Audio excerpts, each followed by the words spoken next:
Morning everyone, it's Ian from DIY Home and Gardening. It's beautiful Wednesday morning. It's about 8:15 in the morning. Got over here at 8 o'clock.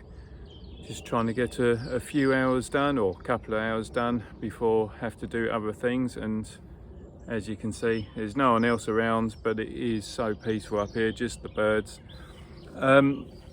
So I've come up here, literally wheeled everything over in the wheelbarrow there and used the mushroom crates just to stack some trays of plants in.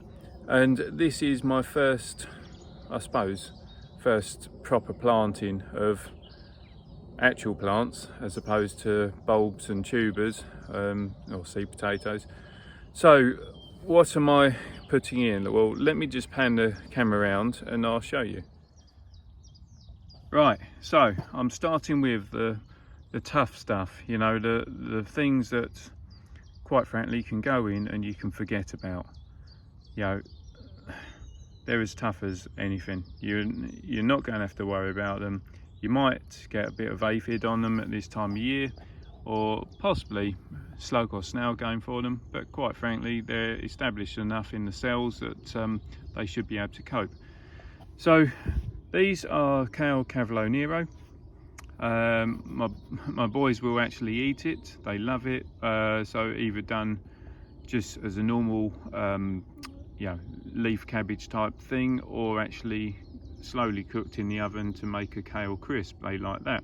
So I've grown twice as much as I did last year. Last year, I don't know if you remember, but I grew all my vegetables in the garden and in containers. I didn't have an allotment, so to grow twice that amount in containers would have been quite difficult. Next up, I've got cabbage, Durham early. Again, it's just nice and simple, quite straightforward. My boys will begrudgingly eat cabbage, so we'll see how that pans out. And then I've got Calabrese, Aquiles, which Calabrese often gets mixed up with broccoli, but whereas broccoli forms one singular domed head, Calabrese forms multiple small florets, individual heads, and actually the two get mingled up quite a lot, even in supermarkets, and most of the time you'll find that actually what you think is broccoli is Calabrese, because it's far easier and cheaper to produce. So I've done my first block of Kale Cavolo Neros already, and what I've set out is at 1 foot spacing between the lines, and also 1 foot spacing going the other way.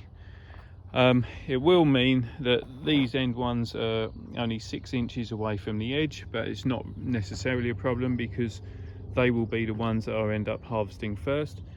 Got these ones down here, which again, they were grown in cell tray, but even at this stage, although they've been in the cell tray, the plant's not particularly good. It's always going to struggle to get going. So what's the point? You might as well just cut your losses. Again, that it's a reasonable plant. Well, I say it's a reasonable plant. It's been chewed up. Half a root zone. Cut your losses at this stage, because it's never going to produce a good plant, which in turn means that you're going to have to be fighting it all the way to get something that's half reasonable. So that done. How did I get the spacings? Well, nice and simple. Tape measure to set up my first line, like so, and then after that I just use the trusty fork, because that is 1 foot spacing. So then you can, from your first line, you can literally drop it in space to space, and equally when you do your planting, that's your 1 foot spacing. So nice and simple, and it means that you don't even need a tape measure to begin with, but it just means that you can get it all nice and simple laid out. So that's my first block done of the Cavolo Neros. I'm going to do another half a block, so to speak, of the kale, which will take me to there, and then that will give me enough space then. Well, I'll need a whole space, well, sorry, 1/2 spacing then, which will be for the Calabrese and the cabbage. So they don't tend to get, although they're bushy, but they tend to be more compact than the Cavolo Neros.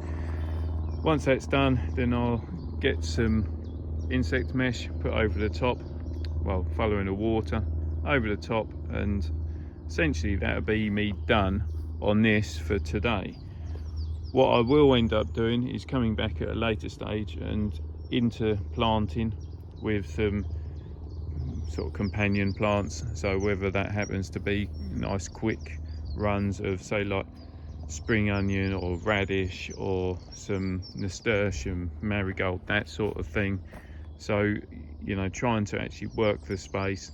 Oh, there's a butterfly down there. Work the space so it's not just sitting as a 4-meter run just of 3 plants essentially. So anyway, just thought you'd quite like that as a bit of a allotment update on this.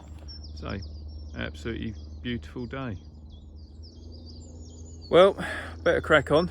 Plants aren't going to get themselves in the ground, but yeah, just thought you'd say like a bit of an update and certainly see what I'm doing, certainly on my first proper plantings. So if you like what I'm doing, then please subscribe to the channel. Don't forget to hit that reminder button so you don't miss out on the future videos. And yeah, enjoy the sun. Let's get cracking. See you soon. Bye for now.